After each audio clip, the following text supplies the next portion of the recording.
እንግዲህ ወገኖቼ የኢትዮጵያ ለምራን ቤተሰቦች እምን ጉድ ውስጥ እምን ጊዜ ውስጥ እምን አይነት ውድቀት ውስጥ ሀገራችንም ቤተክርስቲያንም እንዳለች ከዚህ በላይ ምን እንድንረዳ ምንስ ከዚህ በላይ እንድናይ ትፈልጋላችሁ? ሲኖዶሱን ሸንሽነው መጀመሪያ ህጉን በኩትልክና ለወጡ። ልብ በሉ። በሱ ሲንዱ ቆዩና አሁን ደግሞ ዘረኝነቱን ተኩና 3 ሲኖዶስ የዘር ሲኖዶስ አቋቋሙ። ይሄ ገና አልበቃቸውም። ቤተክርስቲያኒቷን ደግሞ የንግድ ኩባንያ አድርገዋታል። ስለ ንግድ ነው የሚያስቡት፣ ስለ ሱቅ ኪራይ ነው የሚያስቡት፣ ስለ ህንጻ ግንባታ ነው የሚያስቡት። በቃ ገቢ እንዴት እንደሚጨምሩ ነው የሚያስቡት፣ የኩባንያ ስራ ማለት ነው። ቤተክርስቲያናችን እንዲህ ሆናለች። እነ ርዕሰ ሊቃውንት እነ ሊቀ መምህር ሊቅ መምህር ዲያቆን በቃ እነዚህ ህዝብ እንዲያደነዝዙ የተላኩ ስለሆኑ እነሱ ከላይ ያልበላህን ጀርባህን እያከኩ ይሄ እንዲህ ነው፣ ትዳር በዚህ ያዝ፣ ስራ እኮ በዚህ ነው፣ ችግር ቢገጥምህ ምንም አይደል፣ መስዋዕት ብትሆን ምንድነው፣ በዚህ ወጣ በዚህ ወረደ እያለ ርዕስ ሞልቷል። ያ ማህበረ ርኩሳን እያደራጀ ይሰጣቸዋል። ይተነትናሉ እየወጡ ካባቸውን ለብሰው እየተወረገረጉ። አንተም ያንን እየሰማ አያባታችን እንዴት ድንቅ ትምህርት አያባታችን ትላለህ። ቲፎዞች አሉ፣ የደህንነት ቲፎዞ ምኑ የሚዲያው ቲፎዞ አለ። ያቃራግባል ገዢው። እነዚህን እንኳን አደንዝዞልኛል በሰላም ልተኛ እያለ ደግሞ ወደ ሌላ ጥፋቱ ይሰማራል። ይሄ ነው እንግዲህ አሁን ያለው ስልትና ታክቲክ። ይሄንንም አታውቅም። ተኝተህ ዝም ብለህ ፍርሃት አይሉት ምን አይነት ህይወት ውስጥ እንዳለህ የሚያስደንቅ ነው እኮ ምዕመኑ። በተለይ በእርግጥም ፍርሃት ነው። ስለ እምነቱ የማይቆም ሰው፣ ለእግዚአብሔር ፍቅር የሌለው ሰው ፈሪ ነው። እምነቱም የለውም። እምነቱማ ቢኖረው አይፈራም። ስለ እምነቱ ይሟገታል። ስለ እምነቱ እውነትነት የሰማውን እውነት አጣርቶ ይከተላል። ፈጣሪውን ደግሞ የሚመልስለት ካጣ ከፈጣሪው መልስ ይጠብቃል፣ ይጠይቃል። ፈሪ ሁልጊዜም ወደ ሞቱ ነው የሚሄደው፣ ፈጥኖ ነው ወደ ሞቱ የሚሄደው። ያው መቼም በተለምዶ ብዙ ጊዜ ሰዎች የምትሰሙት የሁለት ፈሪዎች ጓደኝነት ምን ውጤት እንዳመጣ ታውቃላችሁ። ሁለቱም ፈሪ አይደሉም። አንደኛው ደህና ነው፣ አንደኛው የባሰ ፈሪ ነው። ትንሽ አንደኛው ይሻላል። ብዙ መንገድ ከሄዱ በኋላ መሸባቸውና መንገድ ላይ ይተኛሉ። የተራበ ጅብ ደግሞ ሌሊት እንቅልፍ እንደያዛቸው ሲዟዟር ያገኛቸውና የአንደኛውን ጓደኛውን እግር ይዞ መቆርጠም ሲጀምር እጅግ ኃይለኛ ፈሪ የነበረው ስለሆነ ያኛውን ምንድነው የሚንቋቋ ነገር ሰማለው ሲለው አይ ዝም ብለህ ተኛ፣ የኔን አንዱን እግሬን እየበላ ነው ጅቡ፣ አንተ ዝም በል እንዳይሰማህ ይለዋል።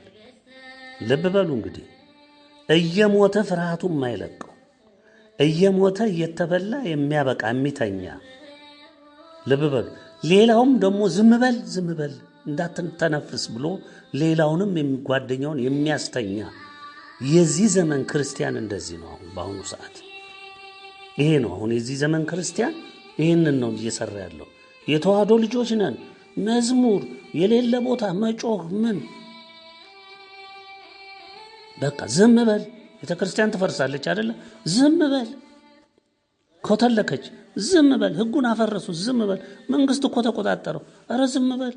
በሶስት ቦታ እኮ ተሸነሸነች፣ ዝም በል። ዝም አብረህ ከነዝምታ ተጀቡነ ተጠርገህ ወደ ጥልቁ እሳት ትሄዳለህ። ይሄ ነው የመጣልህ። ልብ በል። ሁሉም ሐዋርያቶች ሊቆች ነበሩ። እነ ሊቃውንት ዛሬ ህዝብ የምታደነዝዙ 4 ወንበር የዘረጉ ናቸው። ከቀለም ዓለም አሉ። ወንደነ ገማልያል በአደባባይ እየተንጎማለሉ ስለ ህጉ ስለምን የሚሰብኩ ነበሩ። ነቢያቱስ ራሳቸው ነቢያቱ የት ነበሩ? የት ይተዋወቃሉ ከቀለም ጋር? የሁሉም መሰረት እምነት ብቻና ብቻ አይደለም። ያደገውም በተግባር ያደገውም እምነታቸው አይደለም። በተግባር የታየውም እምነታቸው እስከ ሞት የታመነ ጽናታቸው አይደለም። በእግዚአብሔር መታመናቸው አይደለም። ከየት የመጣችሁ ጉዶች ናችሁ እናንተ? አሁን በትምህርቱ ስር ተከልላችሁ በተዋህዶ ኦርቶዶክስ ቤተክርስቲያናችን አስተምህሮ አባቶች ለልጆቻቸው አስተምረው እምነቱን አጽንተው አገልግሎተ እግዚአብሔርን እንዲያገለግሉበት መሰረት እንዲሆን ሕጉ እንዲከበር ስርዓቱ እንዲቀጥል ባደረጉበት ትምህርት እናንተ ነገዳችሁበት። እናንተ ፖለቲካ ስራ ሰራችሁበት። ይሄ ነው አሁን የምናየው። እነ ዮሐንስ አፈወርቅ፣ እነ ቄርሎስ፣ ሌሎችም አባቶች ሊቅነን፣ ሊቀጠበብትነን፣ ርዕሰ ሊቃውንትነን፣ መምህር ነን ብለዋል ወይ? ባንደበታቸው ቃል ወጥቷል? ከየት ነው ያመጣው? ስራቸውን ይሰራሉ። አምላካቸው የሰጣቸውን ተልእኮ ይፈጽማሉ። ከማንም በላይ ህዝቡንም ምዕመኑንም አገልጋዩንም ለማንቃት ለማትጋት ከነሱ በላይ ደከመ የለም። ዋጋም ከፍለው ሕይወት ገብረው ያለፉ ጀግኖች ናቸው። ነጋዴ አይደሉም። ሳንቲም ለቃሚ አይደሉም።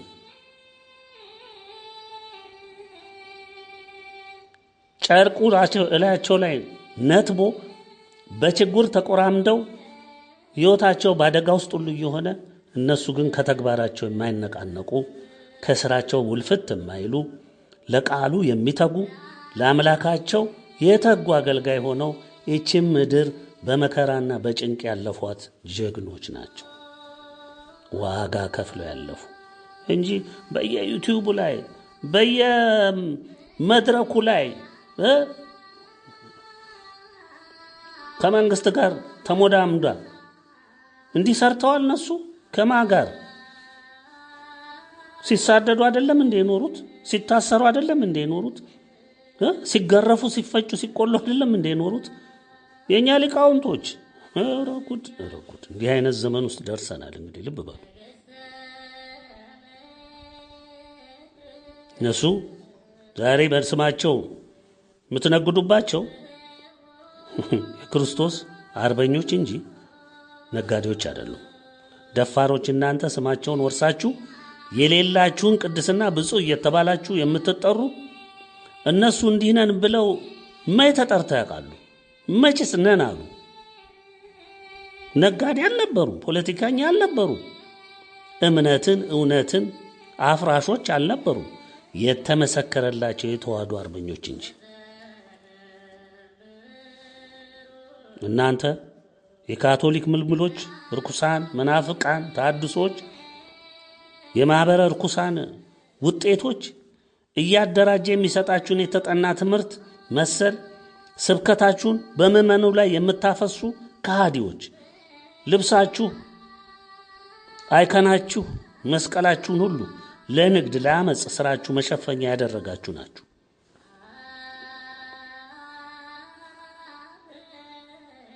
አንዱ እንዲሁ ሊቁ አቲ ድንግል የሚል መጽሐፍ አሳትመዋል። በእርግጥ ርዕሱም ሲታይ ጥሩ ነው፣ ውስጡም ጥሩ ሊሆን ይችላል። እኛ እዚህ ውስጥ ገብተን ክርክር ውስጥ አንገባ። ግን የእናታችንን ስም ግብሯንም ስራዋንም ክብሯንም ለንግድ መነገጃ ምን ያህል ነው ህዝቡ የሚሰማው? የትኛውን ርዕስ ነው በደንብ የሚያደምጠው? አዎ የኛ የኢትዮጵያ ኦርቶዶክስ ተዋህዶ ቤተክርስቲያን ምእመን ለድንግል የተለየ ፍቅር አለው። ዋጋዋን ስለሚያውቅ፣ ክብሯን ስለሚያውቅ፣ የሚጠቀምበትን ስለሚያውቅ እና ጅሬ ርዕስ መረጡና ከዛ መጽሐፍ ደጎስ ያለ መጽሐፍ አሳተሙና የመጽሐፍት ምርቃት ተባለ። እዛ በደንብ ተቸበቸበ። ወደ ውጪ ተጭኖም ተላከ ዶላር ለመሰብሰቢያ። እዚህ ደግሞ በሺ እየተተመነ ተቸበቸበ። ስንት ሚሊዮን ይሆን እንግዲህ እኚህ ሊቅ ያፈሱት? አዎ ለምንድን ነው ያለው? ያሁን ለንግድ ለሞን የኢትዮጵያ ዓለም ብርሃን የትኛውን መግለጫውን የትኛውን ጽሑፍ የትኛውን ለንግድ አውሎ ሰምታችሁ አይታችሁ ታውቃላችሁ? ቢጠረዝኛ እናንተን 3-4 እጥፍ የሚሆን መጽሐፍ አይወጣውም። እኛ ግን እንደዛ አይነቶች አይደለንም። ለንግድ አልወጣንም። የእግዚአብሔርን እውነት ለመግለጽ ነው የወጣነው። ልንነግድ አይደለም የወጣነው። ቤተሰቦቻችን የኛ ቤተሰቦች እርስ በራሳቸው ከመደጋገፍ ውጪ ይሄ ይጎልብሃል እንተ ይጎልብሃል እያሉ ተደጋግፈው እርስ በራሳቸው ተዋደው ከሚጓዙት ውጪ ምናችሁ ጥግኛ? የትኛው ጋር ነው መጽሐፍ ስንሸጥ ያያችሁ? የትኛው ጋር ነው ሱቅ ከፍተን ስንነግድ ያያችሁ? ቤተክርስቲያንን እንደ ርስት ተከፋፍላችሁ ሱቅ ኩባንያ ምን አቁማችሁ የምትነግዱ? ህንጻ ፎቅ ምናምን የት ጋር ነው እኛ ይሄን ያደረግነው? ምኑ ጋር ነው? የት? አዎ በቃ እንደ አንድ ቤተሰብ ምንታይነን እኛ ኢትዮጵያ ዓለም ብርሃን ቤተሰብ እንደ አንድ ቤተሰብ ጸንተን የቆምነን። አልቆረጠም ነው ያልናችሁ እኮ ለዚህ ነው። አይሆንማ፣ እግዚአብሔር ነው ያቆመን። ቢጠብቀን እግዚአብሔር፣ ያቆመን እግዚአብሔር፣ የሚመግበን እግዚአብሔር። እናንተ ጠቅ አልደረስን። ንግድ ጣቢያው ምኑ የሰው ገንዘብ ፍሰቱ ምኑ ሁሉ ለእናንተ አይደል? ወርቁ እንቁ ሁሉ እኛ ምናችን? ማን ሰምቶንስ ደግሞ? ህዝቡ በሙሉ የራሳችሁ ገንዘብ አድርጋችሁት ይዛችሁት እየነዳችሁት አይደለም እንዴ? እኛ እኮ ከጠፋህበት ዳን። እኛ ጋር ና አላልንም እኮ። እኛ ጋር ና አላልንም። ና ቤተሰባችንን አላልንም። በቂያችን ነው ያለን። ቤተሰባችን በቁጥር ትንሽም ብንሆን እኛ በቂ ነን። ቃላችንና ድምጻችን ግን እግዚአብሔር ንገሩ ያለን ቃልና ድምጽ ግን እግዚአብሔር መንፈስ ቅዱስ ያስታጠቀን እውነት ግን ለህዝብ መድረስ አለበት። ስለዚህ እናደርሳለን። ማድረስ ነው የኛ ሥራ። መንገር ነው የጠፋበትን መንገር ነው። የእናንተን አጭበርባሪዎች ካባችሁን አውልቀን ጭምብላችሁ ወልቆ ለህዝብ መታየት አለበት። ግልጽ እናንተ ማን ናችሁ? ምን እንደምትመስሉ መንገር ግድ ነው። አላት ተዋህዶ ኦርቶዶክስ ቤተክርስቲያን እግዚአብሔር ያቆመላት ተሟጋች አላት። እውነቷን ተናጋሪ አላት። እኛ የኢትዮጵያ ዓለም ብርሃን ቤተሰቦች ብትወዱ ባትወዱ፣ ብታምኑ ባታምኑ፣ ብትሰሙ ባትሰሙ ምን ታመጣላችሁ? ታልቃላችሁ እንጂ ራሳችሁ። እኛ እኮ ትምክህታችን እግዚአብሔር ነው። በማንም ተመክተንም አናውቅ። ደግሞ እኛን በምን ሞራል ነው የምትወነጅሉት? አንዴ ጅል ትላላችሁ፣ አንዴ አዲስ እምነት አመጡ ትላላችሁ። ሁሉ ውሃ አልቋጥር አለባችሁ። በቃ አቃታችሁ፣ አልቻላችሁትም። እውነቱ እኮ ነው የሚሞግታችሁ፣ እኛ አይደለንም እኮ። በእውቀት እኮ እኛን በሺ ጥፍ ትበልጡናላችሁ። እውቀት እምነትን አይገነባም። እምነት ግን እምነትን ይገነባል። እኛ የምንረዳው የኢትዮጵያ ዓለም ብርሃን ቤተሰብ ይህንን ነው የሚያውቀው። እናንተ አሁን ግን እኛን አዲስ እምነት ምናምን በቃ ሰውን አዲስ እምነት ነው ብሎ እንዲሸሽ ነው። የእኛን እውነት እንዳይሰማ ነው መከላከላችሁ ነው። አጥር ማጠራችሁ ነው። አጭበርባሪዎች፣ ነጋዴዎች፣ ውሸትን ያጠለቃችሁ ጨካኞች፣ ከመንግስት ተጣምራችሁ ሰላይ ከሳሽ ደህንነት ሆናችሁ እኛን የከሰሳችሁ ያሳሰራችሁ ያሳደዳችሁ የገደላችሁ እናንተ ዋኖቹ ናችሁ።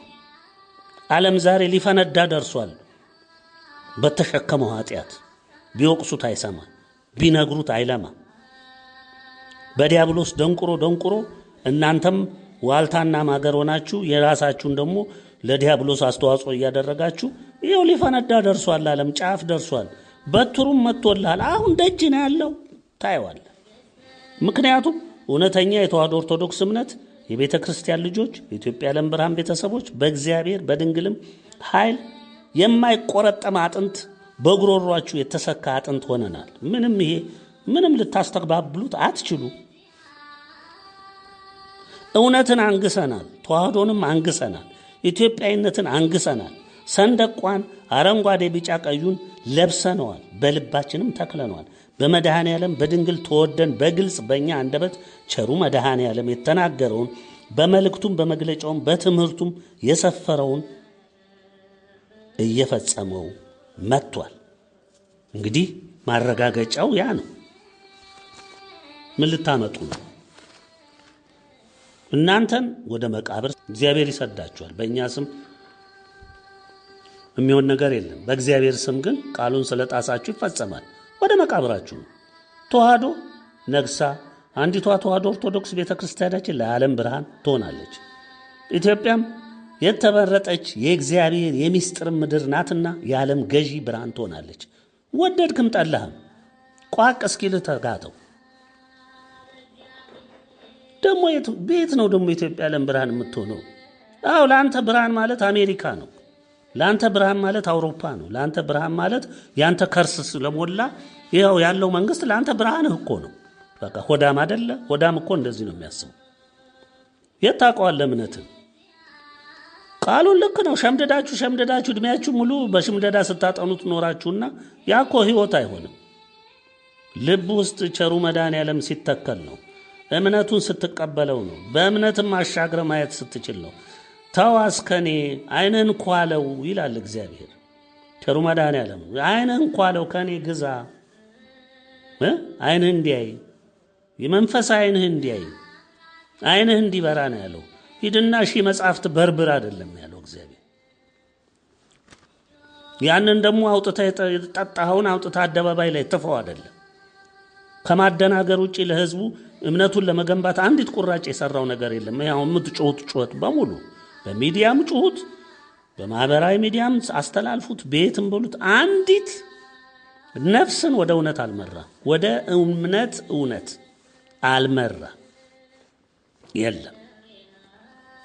ዓለምም ሌቦች፣ ነጋዴዎች፣ መንግስትም ሁላችሁም ወቁ ኢትዮጵያ የሥላሴ የክብራቸው መገለጫና መመስገኛ ምድር ትሆናለች። ይኸውልህ እኛ እዚህ ቆመን በእምነት ይሄንን እንናገራለን። እናንተ አትሆንም እያላችሁ ታፌዛላችሁ። አይ ይሄ ነው ልዩነታችን። ያንተ ምሁርነት፣ ያንተ ጠበብትነት፣ ያንተ ሊቅነት ይሄንን አያሳይህም። የኛ የምስኪኖቹ የጎስቋሎቹ እምነት ግን ይሄንን እውነት ያሳየናል። እንደ ኖህ እንደርስበታለን። አንተ ስትጠፋ ስትጠረግ እኛ ቁጭ ብለን በእምነት መርከባችን ውስጥ ተቀምጠን ወደ ውጤቱ እንደርሳለን፣ እናያለን። በሊቅነታችን አይደለም፣ በመምህርነታችን አይደለም፣ በጠበብትነታችን አይደለም። ኢትዮጵያ የሥላሴ የክብራቸው መገለጫና መመስገኛ ምድር ወደድክም ጠላህም ትሆናለች። ምናልባት ቁራጭ ከናንተ ውስጥ እንደው ተርፎ ከደረሰ ያየዋል፣ ትሆናለች። ኢትዮጵያ ርስተ ድንግል ናት። ርስቷ ከእግዚአብሔር የተሰጣት ኢትዮጵያ ለብርሃንና ተዋህዶን አንግሳ ሁሉንም እውነት አዋህዳ ከብሉይ እስከ አዲስ እውነቱን ለዓለም የምታበራ እውነትን በትክክል ለሕዝብ የምትገልጽ ስለምትሆን ኢትዮጵያ ብርሃን ነው የምትሆነው። በኃያሉ እግዚአብሔር ኃይል ደግሞ ወደ ከፍታዋ ወደ ዓለም ገዢነቷ ትወጣለች። የተረፈው ሕዝብ ነው ይሄንን የሚያየው። ቅን የዋሁ ትሁቱ ሕዝብ ነው ይሄንን የሚያየው። ሊቀጠበብት ምናምንቴ ነኝ፣ እንደዚህ ነኝ፣ መምህር ነኝ፣ ጠበብት ነኝ፣ ጳጳስ ነኝ፣ ዲያቆን ነኝ፣ ይህንን ስንቱን እውቀት ጨብጫለሁ፣ ከውጭም ዶክተርነቱን ፕሮፌሰር፣ እሱን እንደ ከፈል ለብሰ ተጠቅልለበት እንዴት እንደምትሄድ ታየዋለህ። ወደፊት አሁን በቅርብ ታየዋለህ። ተጠቃላለህ፣ ትገባባታለህ። ያኔ ጥቅስህ ያድንሃል፣ ያኔ ሊቅነትህ ያድንህ። እኛም ቆመን እናያለን። ወደ ቃሉ እንመለስ ወገኖች። የማቴዎስ ወንጌል ምዕራፍ 23 እናንተ ግብዞች ይላል ጸሐፍት ፈሪሳውያን፣ የነቢያትን መቃብር ስለምትሰሩ፣ አያችሁ፣ የጻድቃንን መቃብር ስለምታስጌጡና በአባቶቻችን ዘመን ኖረን በሆነስ በነቢያት ደም ባልተባበርናቸውም ስለምትሉ ወዮላችሁ። አያችሁ፣ የእንጀራ መብል ያደረጋችኋቸው። እንግዲያስ የነቢያት ገዳዮች ልጆች እንደሆናችሁ በራሳችሁ ላይ ትመሰክራላችሁ። ናችሁ አይደላችሁ? ናችሁ። የነቢያት ገዳዮች ናችሁ። ጸሐፍት ፈሪሳውያን የሰሩትን እዩ። ቸሩ መድኃኔዓለም ነው ሐዋርያትን ሁሉ ጨፈጨፉ። ከዛ በፊት ስንት መንግስታቶች ናቸው ነቢያቶቻችንን የገደሉት? እነ ኢሳይያስን በመጋዝ የሰነጠቁት፣ መከራ ያበሉት፣ እነዛ ሁሉ ምንድን ናቸው? ነፍሰ ገዳዮች። አዎ፣ እናንተም ያው ናችሁ። እኛን ታሳድዱ የለም እንዴው ዛሬ አለን እኮ የቆመ ምስክር። በእስር ቤት የወረወራችሁት፣ የቀጠቀጣችሁት፣ የገደላችሁት፣ ደሙን ያፈሰሳችሁት እግዚአብሔርን እያመሰገነ በክብር ያለፈው የሕይወት አክሊልን የጨበጠው ስንት ወንድሞቻችንን እኛ ገብረናል እኮ። የአባቶቻችንን ሕይወት እኮ ዛሬ እየኖርንበት ነው። እኛ እንዳንተ መንግስት ስር ተወጥፈን የዲያብሎስ አሸርጋጅና የቀደመው እባብ የሱ አገልጋይ ሆነን በቤተ ክርስቲያን አልተወረገረግንም። እውነትን ስለያዝን ገና በእንጭጩ ገና የዛሬ 19 ዓመት ብቅ ሲል ጀምሮ ማሳደድ ጀመራችሁ። እኛ መጓዝ ከጀመርን 19 ዓመት ሆኖናል። ይኸው እዚህ ደርሰናል። እንግዲህ እስካሁን ድረስ የምታሳድዱን ዓለም በሙሉ ተሰልፎ የሚያሳድደን እኛን ነው። በቃ የሚገለውም እኛን ነው፣ የሚያሳድደውም እኛን ነው፣ የሚያስረውም እኛን ነው። በቃ ቅዱ ፕላኑ አጭርም ርቀትም ታክቲኩም ስትራቴጂው የሚነደፈው እኛን ከምድር ገጽ ለማጥፋት ብቻ ነው። ለምን አላ ይሄንን እውነት የሚሰማ ትውልድ አላ ውስጡን አለ። እግዚአብሔር መቼም እኛ እናቀውም እንጂ ልቡን የነካ እውነትን የጨበጠ በየቦታው ስንት ቅን የዋህ ትሁት ህዝብ አለ እኮ። እኛም ስንጠቅስ ቅን የዋህ ትሁት ህዝብ የምንለው ለዚህ ነው። አሉ በየቦታው የናቃችኋቸው የትም ይወዳደቁ ሞልተዋል አሉ። እንግዲያስ የነቢያት ገዳዮች ልጆች እንደሆናችሁ በራሳችሁ ላይ ትመሰክራላችሁ ይላል ቃሉ። እናንተ ደግሞ የአባቶቻችሁን መስፈሪያ ሙሉ የሞላችሁ አይደል? አሁን ሙሉ። እናንተ ባቦች የፉኝት ልጆች ከገሃነም ፍርድ እንዴት ታመልጣላችሁ? ይኸው ስለዚህ እነሆ ነቢያትና ጥበበኞችን ጻፎችንም ወደ እናንተ እልካለሁ። ከእነርሱም ትገድላላችሁ፣ ትሰቅሉም አላችሁ። ከእነርሱም በምኩራባቸው ትገርፋላችሁ፣ ከከተማም ወደ ከተማ ታሳድዳላችሁ።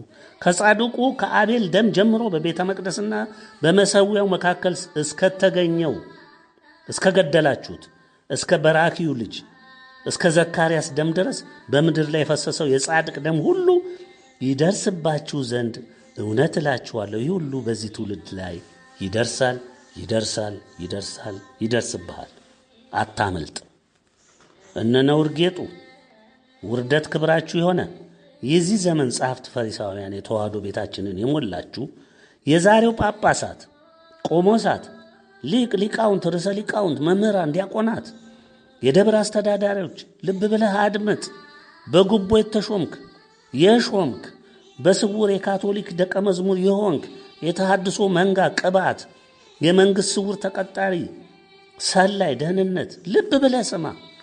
ከእናንተ በላይ የእግዚአብሔርንም የድንግልንም የቃሉንም የፈቃዱንም ጠላት ማን አለ?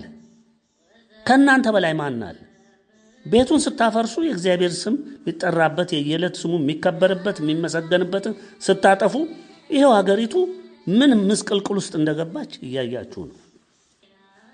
አገሪቱ እኮ የምትታመሰው፣ አገሪቱ እኮ የምትፈራርሰው፣ አገሪቱ እኮ እዚህ ውድቀት ውስጥ የደረሰችው ቤተ ክርስቲያንን ጠላት ወሮ እውነተኞች ጠፍተው የእግዚአብሔር የየዕለቱ መስዋዕት ሁሉ ጠፍቶ ተወግዶ የዲያብሎስ ጩኸት ተተክቶ እንዴት አድርጎ ነው እግዚአብሔር የሚባርካት? እንዴት አድርጎ ነው እግዚአብሔር ሰላም የሚያመጣው? እንዴት አድርጎ ነው ስሙ እየተሰደበ እየተነቀፈ እየተፌዘበት ዝም ብሎ የሚመለከታችሁ? ስለዚህ ለድፍረታችሁ ለጥፋታችሁ ዋጋ ትከፍላለህ። ቃሉን ነገዳችሁበት። መጽሐፍ ታሳትማለህ፣ የሚስብ ርዕስ ትመርጣለህ፣ ታባዛለህ። ተናግረህ ከምትፈጽመው በላይ መጽሐፍ አዘጋጀው ብለህ አንድም መጽሐፍ በሺህ ብር በብዙ ዶላር በሀገርም በውጭም ትቸበችባለህ። እንደ ዓለማውያን ጸሐፊዎች የመጽሐፍት ምርቃት ትላለህ፣ ብር ትሰበስባለህ። ምን የሚቀራችሁ ድንበር አለ? በዚህ ላይ የመንግስት መሽሩፍ ላንተ ነው፣ የውሎ አበሉ ያንተ ነው፣ ደሞዙ ያንተ ነው፣ በሺህ የሚቆጠረው። በየባንክ ታጉራለህ፣ ሱቅ ትከፍታለህ፣ ህንጻ ትገነባለህ። ምን ቀራችሁ? መርሴዲሱ ነው የሚሻላችሁ? ቤቱ ነው? ምን ማንሰማው ነገር የለም። የሁሉ እናንተ በእናንተ እጅ የሚከናወን ነው። የእናንተ ወንጀል ግፍና በደል እኮ ወሰን የሌለው እኮ ነው። ቃሉ ከላይ ምን እንደሚል አየኸው አይደል? እኛ አይደለን፣ ቃሉ ነው የሚመዝናችሁ። ለመሆኑ እኛን የምታሳድዱበት፣ የምትገሉበት፣ የምታስሩበት ከእናት ቤተ ክርስቲያን የምታስወጡበት ምን ስላልን ነው? ምናችሁን ነካን? ምን ወሰድን? ምንም የነካነው ነገር የለም። እንደ ወንጀል የታየው እግዚአብሔርን የፍርድ ቃል በመግለጻችን፣ ለተዋሕዶ ቤተ ክርስቲያናችን ዘብ በመሆናችን፣ የጠፋውን በመግለጻችን ንስሐ ግቡ ከአምላካችሁ ታረቁ፣ በመጣ እግዚአብሔር ምክር ተግሳስ ተጠቀሙ ያለው ይሄ ነው። ይሄ ወንጀል ነው። አትሙት፣ አትጥፋ፣ እባክህ ዳን። እግዚአብሔር ይህንን ይልሃል፣ እግዚአብሔር ይህንን ይናገራል። ኧረ ስማን፣ ይሄ ወንጀል ነው። ኢትዮጵያ ሀገራችንም ዓለምም በዚህ ሁሉ የሞላው የአዳም ዘር በሙሉ በፍርድ መያዙን ገለጸ። ዓለም ይድን ዘንድ ተናገሩ የተባለውን ተናገርን። 19 ዓመታትን ሁሉ ለንስሐ ጠራን። በየቤተ ክርስቲያን ግንብ ሸንቁረን ለንግድ አልተሰለፍንም፣ አልሰፈርንም። ጉቦ ሰጥተን አልተሾምንም፣ አልተቀጠርንም። ለዘረፋ ከተሰማራችሁት ጋር አንዳች ብረት የለንም። የምትከሱበት ስታጡ የውሸት ድሪቱ አዘጋጅታችሁ አዲስ እምነት መጣ አላችሁ። ይህ ውሸታችሁ ረጅም መንገድ አላስኬድ ሲላችሁ ስድብ ሞላችሁበት። ጅሎች አላችሁን። አልፋችሁም ሥራ ሲያጡ እምነትም መነገጃ አደረጉ አላችሁን። የራሳችሁን ነውር ለኛ ለጠፋችሁ። ለመሆኑ የእግዚአብሔር አገልጋይ የሚኮነው በማን ምርጫ ነው? በእግዚአብሔር አይደለም እንዴ? እግዚአብሔር መንፈስ ቅዱስ አይደለም እንዴ የሚያጸናው? ታዲያ እናንተን ለአገልግሎት መራጭ፣ ዳኛ፣ ፈራጅ ወይም ደግሞ ከአገልግሎቱ አውራጅ፣ ከሳሽ ማን ያደረጋችሁ?